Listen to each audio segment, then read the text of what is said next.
Welcome back, everybody. Today, we're going to be doing a deep dive into the life of Rosa Parks. Oh, yeah.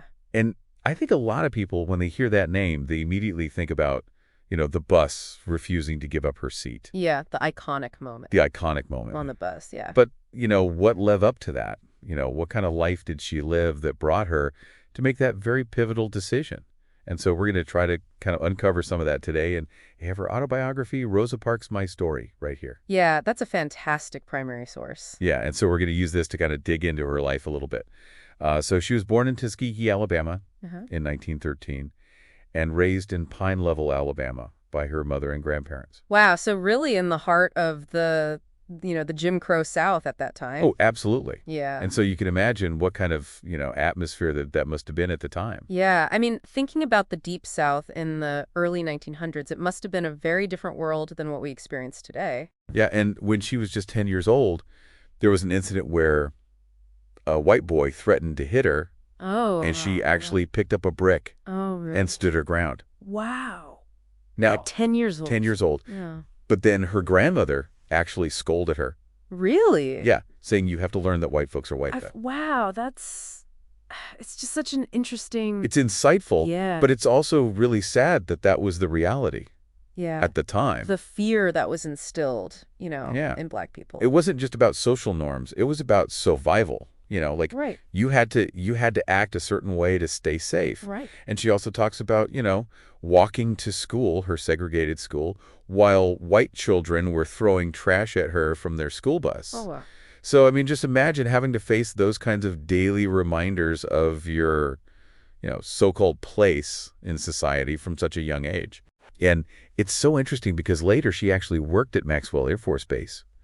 And because of President Roosevelt's order, she actually was able to ride integrated trolleys there. Oh, wow. But then, having to go back to the city and ride the segregated buses, What a jarring a experience. contrast. To have that kind of freedom and then to go back to that Right. to that segregation. Now, one thing that's interesting is that her grandfather seemed to be kind of a source of strength for her in the midst of all of this because he actually openly challenged white people, Oh, really? which was just unheard of That's incredible, especially at that time at that time. Yeah. in the Deep South. Yeah. Wow. He even stood up to the Ku Klux Klan to protect his family. Oh, my goodness. And so I think it really instilled a sense of self-respect in her and also resistance. Absolutely. Like, he showed her that it was possible to stand up for what's right, even when it was dangerous Yeah. to do so. And so, family obviously played a huge role in shaping her outlook on things. But there was another key figure in her life. Her husband, Raymond Parks, Okay. who was a barber and an activist involved with the NAACP. Oh, wow. So he was also very active in the Uh, fight for civil rights. And he was a big influence on kind of awakening her political consciousness. So they would have these discussions about Oh, yeah. racial injustice and everything. He would discuss the racial injustices openly. And he also introduced her to some pivotal cases like the Scottsboro Boys trial, where 9 young black men were falsely accused of assault. Oh, yeah. That was a major case Yeah. in the fight for civil rights. And so she started to understand, the systemic racism that was going on. And she felt the need for change. Yeah, it's like those conversations with Raymond and those exposures to cases like the Scottsboro Boys really ignited a fire in her. Right. And so that led her to join the NAACP herself in 1943, and she became the secretary of the Montgomery chapter. Wow, so she really dove headfirst into activism. Yes. I mean, that's incredible. And this wasn't just about attending meetings. She actually was actively investigating and documenting cases of racial injustice, Oh, wow. including sexual assault and murder.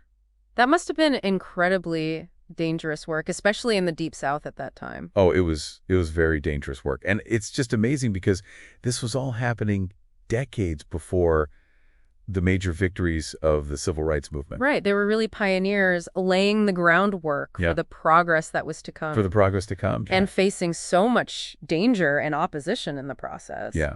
Yeah. And, they were doing all this work kind of in secret, right? Yeah. They had these secret meetings because of the threat of retaliation and things like that. Oh, yeah. I mean, it was Wow. very dangerous. And I was just thinking back to her experience riding those integrated trolleys at Maxwell Air Force Base, Right. and then having to go back to those segregated city buses, it just highlights The hypocrisy. yeah, like how arbitrary and unjust Yeah.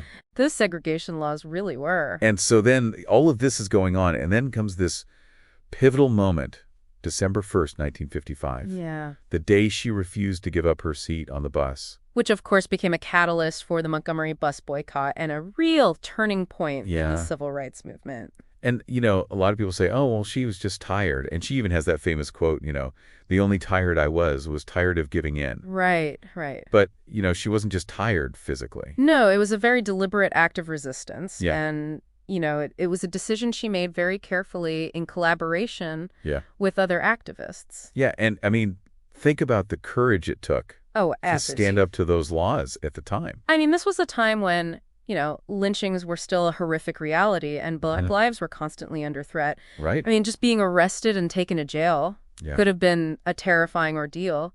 And She even called her mother from jail. So oh, wow. you can imagine just, the fear and uncertainty. I mean, it really highlights the danger they were facing every day just by living their lives. And then Edie Nixon, yeah. who was a prominent civil rights leader at the time, Right. he kind of saw this as an opportunity. Oh, okay. And he realized that Rosa Parks, with her impeccable reputation, would be the perfect person. The perfect plaintiff Yes. to challenge. For a legal challenge, yeah. Segregation, yeah. And so that's how the Montgomery Bus Boycott was born.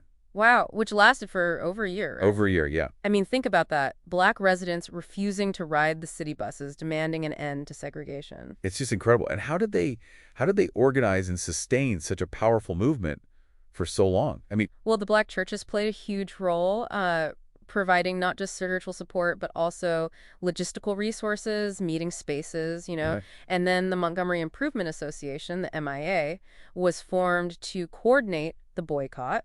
And of course, a young Martin Luther King Jr. emerged as a key leader during this time. Right. So it was really this incredible coming together of people and resources. Yeah, and it's just amazing to think about how her actions sparked this movement that really transformed America. Absolutely. But, it's important to acknowledge it came at a cost, right? Of course, yeah. I mean, a lot of Black people lost their jobs, faced constant harassment, and they had these incredibly difficult commutes, walking miles to work, relying on carpools, Right. It really disrupted their lives. And Rosa Parks, she wasn't spared either. No, not at all. She lost her job. She received constant threats.